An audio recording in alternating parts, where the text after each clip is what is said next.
teman-teman, kembali lagi di video animasi kali ini. Nah, untuk pertemuan kali ini kita akan membahas tentang kebijakan e-health di Indonesia dan berbagai negara, serta analisis manfaat dan tantangan dalam telemedicine. Yang pertama, kita akan membahas tentang kebijakan e-health di Indonesia dan berbagai negara. Kebijakan yang pertama pada Undang-Undang Nomor 36 Tahun 2009 tentang Kesehatan, di mana asas dan tujuannya adalah pembangunan kesehatan berasaskan kemanusiaan, keseimbangan, manfaat, perlindungan, penghormatan hak dan kewajiban, keadilan, gender, non-diskriminatif, dan norma agama. Tujuannya, meningkatkan kesadaran dan kemampuan hidup sehat sebagai investasi pembangunan nasional. Kebijakan yang kedua pada Permenkes Nomor 20 Tahun 2019 tentang penyelenggaraan telemedicine.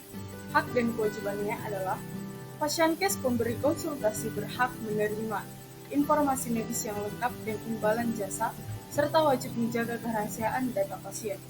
Menyediakan jawaban konsultasi yang benar, jujur, dapat dipertanggungjawabkan, dan pelayanan. Pasienkes peminta konsultasi berhak mendapatkan jawaban sesuai standar dan wajib mengirim data medis yang benar dan jujur, serta menjaga kerahasiaan data pasien. Kebijakan yang ketiga, Permenkes Nomor 24 Tahun 2022 tentang rekam medis. Peraturan ini mengatur penyelenggaraan rekam medis untuk meningkatkan mutu pelayanan kesehatan dan memberikan kepastian hukum dalam pengelolaan rekam medis. Rekam medis elektronik adalah rekam medis yang dibuat untuk dikelola menggunakan sistem elektronik yang memenuhi standar keamanan, interoperabilitas, dan kerahasiaan data sesuai ketentuan peraturan. Kebijakan yang keempat pada Inpres ataupun Peraturan Presiden Nomor 3 Tahun 2003 tentang Strategi Nasional Pengembangan E-Government. Pengembangan e-government merupakan upaya untuk mengembangkan penyelenggaraan kepemerintahan yang berbasis atau menggunakan elektronik dalam rangka meningkatkan kualitas layanan publik secara efektif dan efisien. Melalui pengembangan e-government dilakukan penataan sistem manajemen dan proses kerja di lingkungan pemerintah dengan mengoptimalkan pemanfaatan teknologi informasi.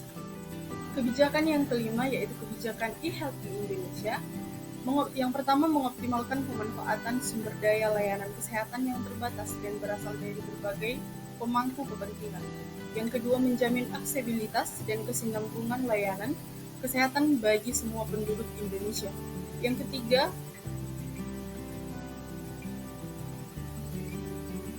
mensinergikan berbagai inisiatif teknologi, informasi, dan komunikasi untuk mengembangkan sistem kesehatan. Dan yang keempat, mengintegrasikan berbagai sistem layanan kesehatan secara seamlessly sehingga memungkinkan pertukaran data, informasi, dan pengetahuan. Kebijakan e-health di berbagai negara. Yang pertama, pada Amerika Utara, menjadi yang teladan dalam penerapan telehealth dengan meluasnya penggunaan platform telemedicine. Yang kedua, Eropa menerapkan telehealth sebagai sarana untuk meningkatkan akses layanan kesehatan. Asia Pasifik, telehealth berkisar dari aplikasi kesehatan seluler untuk konsultasi jarak jauh sehingga platform telemonitoring untuk manajemen penyakit kronis. Afrika mengatasi tantangan infrastruktur dan memperluas akses layanan kesehatan di wilayah yang kurang terlayani.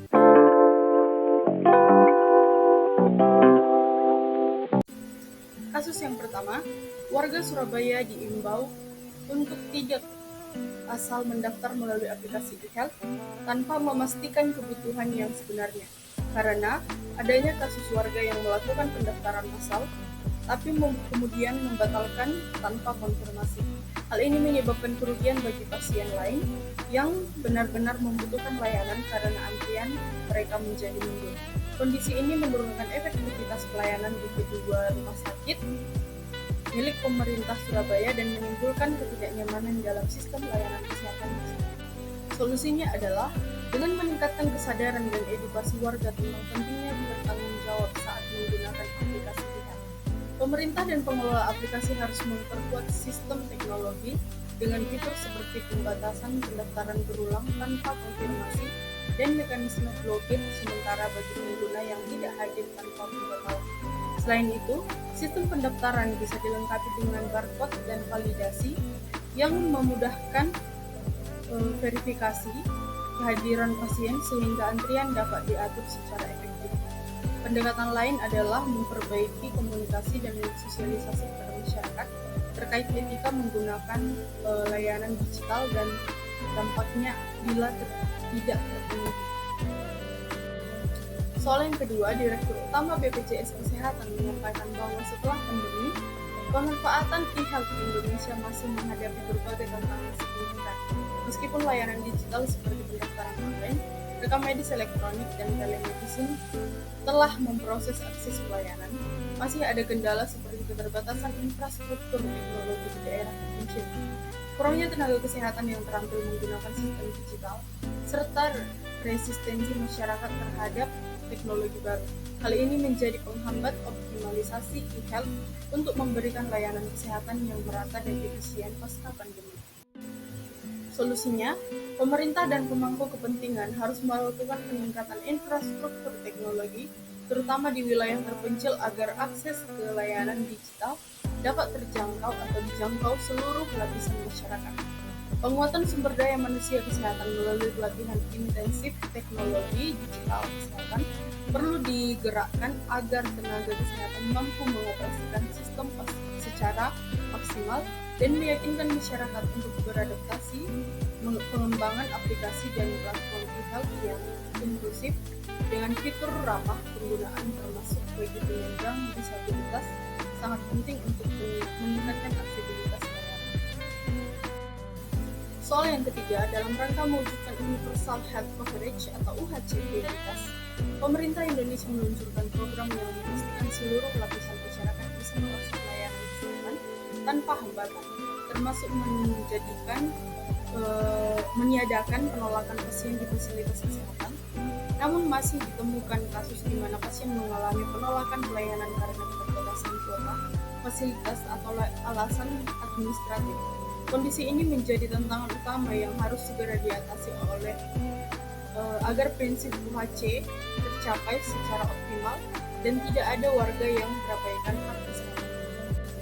Solusi untuk mengatasi masalah penolakan pasien dalam melaksanakan UHC prioritas diperlukan pendekatan menyeluruh, mulai dari penguatan kapasitas fasilitas kesehatan, pengelolaan antrian pasien yang efisien, hingga peningkatan koordinasi antar fasilitas. Pemerintah harus memastikan distribusi anggaran dan fasilitas kesehatan yang memadai sesuai kebutuhan daerah sehingga tidak terjadi kelebihan beban pada suatu tempat saja. Kedua, kita akan membahas tentang analisis manfaat dan tantangan telemedicine. Adapun manfaat telemedicine, yang pertama adalah aksesibilitas yang lebih baik, efisiensi dalam pelayanan kesehatan, peningkatan keterlibatan pasien, pengurangan risiko penularan penyakit, pelatihan dan edukasi kesehatan, potensi penghematan biaya, dan dukungan hukum dan etika. Tantangan telemedicine yang pertama yaitu infrastruktur yang terbatas, ketersediaan dan kualitas jaringan masalah regulasi, perlindungan privasi dan keamanan data, serta keterbatasan aksesibilitas teknologi. Manfaat telemedicine dalam berbagai aspek. Yang pertama, aspek medis. Dengan layanan telemedicine ini, pasien dapat berkonsultasi dari lokal yang nyaman, seperti rumah, sehingga menghemat waktu dan biaya perjalanan. Telemedicine juga membantu mengurangi tekanan pada fasilitas kesehatan, terutama di wilayah perkotaan yang padat. Pada aspek ekonomi, telemedicine mengurangi kebutuhan akan infrastruktur fisik seperti ruang praktik atau ruang tunggu, sehingga menekan biaya operasional rumah sakit atau klinik. Selain itu, pasien tidak perlu mengeluarkan biaya transportasi atau waktu untuk perjalanan, menjadikannya pilihan yang lebih ekonomis. Pada aspek sosial, telemedicine juga membantu menurunkan kesenjangan geografis, memperluas pemerataan layanan, serta berkontribusi pada peningkatan taraf dan kualitas hidup masyarakat secara keseluruhan. Dampak pada sistem layanan kesehatan, telemedicine dapat membuat layanan kesehatan menjadi lebih efektif dan efisien dalam berbagai hal, seperti monitoring, evaluasi, maupun edukasi. Hadirnya teknologi telemedicine dapat menjadi solusi atas keterbatasan infrastruktur dan sumber daya manusia kesehatan di Indonesia, khususnya bagi masyarakat yang berada di daerah terpencil, perbatasan, dan kepulauan. serta wilayah dengan jumlah dokter yang terbatas dan kesulitan dalam mengakses layanan kesehatan. Tantangan yang dihadapi oleh telemedicine baik dari sisi infrastruktur, regulasi maupun teknologi. Infrastruktur memiliki peran penting dalam mengembangkan pertahanan, keamanan sistem informasi di rumah sakit. Infrastruktur yang dibutuhkan untuk membangun pertahanan cyber meliputi fasilitas infrastruktur, bangunan, lokasi, pusat data, NOC, laboratorium, serta fasilitas pendukung lainnya seperti pusat pemulihan data, jaringan data, aplikasi administratif pertahanan cyber, kemudian aplikasi teknis khusus untuk pertahanan cyber, dan teknologi eksklusif ataupun perangkat keras dan perangkat lunak yang mendukung aktivitas pertahanan cyber. Regulasi yang jelas penting untuk menjaga keamanan sistem informasi rumah sakit. Dengan adanya regulasi, data kesehatan tidak dengan mudah disalahgunakan atau diakses oleh pihak yang tidak berwenang. Maka dari itu, penting bagi pemerintah untuk menetapkan regulasi atau peraturan terkait keamanan sistem informasi dalam bidang kesehatan. Telemedicine menghadapi berbagai tantangan teknologi yang signifikan, terutama terkait keamanan data yang mempengaruhi privasi pasien dan kepercayaan masyarakat terhadap layanan kesehatan digital. Salah satu masalah utama adalah kurangnya transparansi dan ketidakselarasan regulasi hukum dengan etika medis dalam konteks digital, sehingga standar proteksi data belum konsisten diterapkan di seluruh sistem kesehatan digital di Indonesia.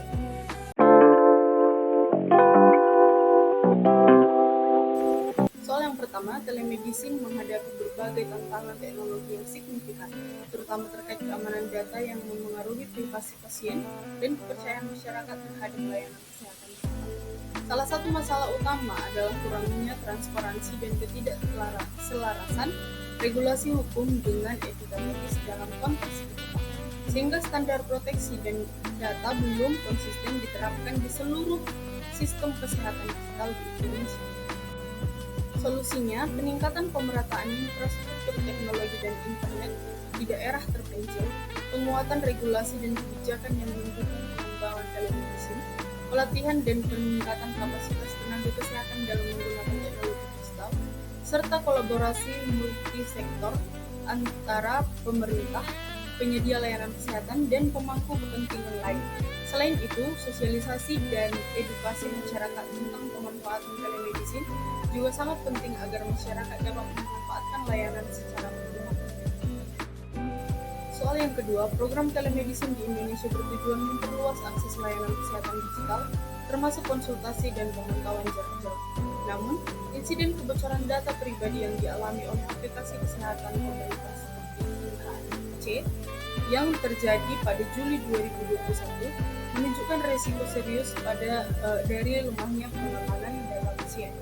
Pada insiden tersebut, data sensitif sekitar 1,3 juta penggunaan terekspos, mencakup nama lengkap, nomor identitas, hasil tes COVID-19, hingga informasi rumah sakit dan dokter, menimbulkan potensi penyalahgunaan data yang luas. Solusinya, aspek perlindungan data menjadi elemen penting dalam telemedicine, terutama karena informasi kesehatan yang sensitif ditransmisikan melalui platform digital.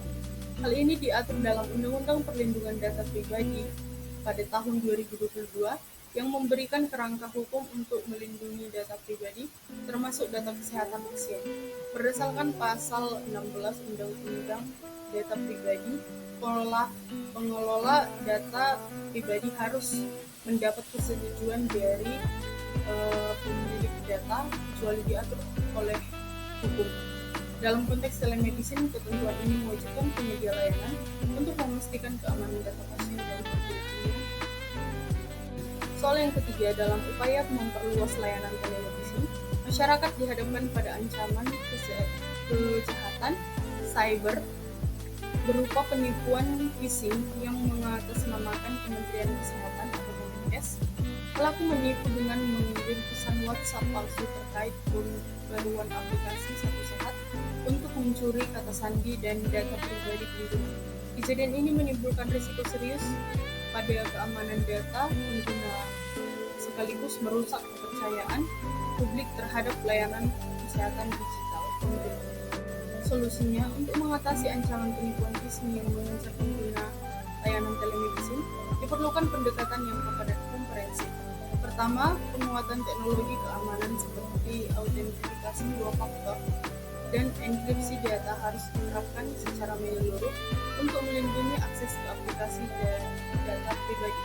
Kedua, penting adanya edukasi dan sosialisasi rutin kepada masyarakat tentang ciri-ciri phishing dan cara aman berkomunikasi dengan layanan resmi, sehingga masyarakat lebih waspada terhadap modus penipuan digital.